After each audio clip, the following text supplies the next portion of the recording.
নরেন্দ্র মোদী যদি বাংলাদেশে কোনো সরকারের শপথ গ্রহণ অনুষ্ঠানে আসে, তাহলে আমাদেরকে ভেবে দেখতে হবে আমরা সেই শপথ গ্রহণের নির্লজ্জ অনুষ্ঠানে উপস্থিত হব কি হব না।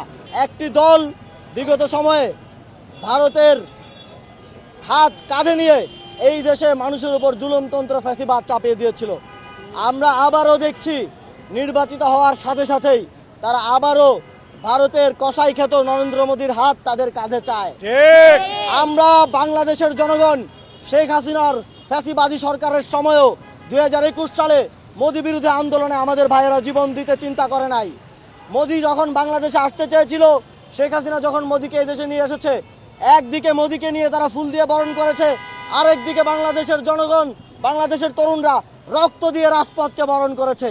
সুতরাং আপনারা আবারও যেই কসাইরা এই দেশে আধিপত্যবাদ কায়েম করেছে, যেই কসাইদের লেসপেন্সাররা এই দেশে ফাঁসিবাদ কায়েম করেছে, তাদের হাত কাঁধে নিয়ে আবারও বাংলাদেশে জুলুমতন্ত্র কায়েমের স্বপ্ন দেখবেন না।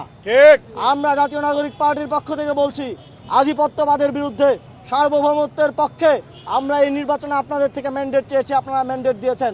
আমরা সেই ম্যান্ডেট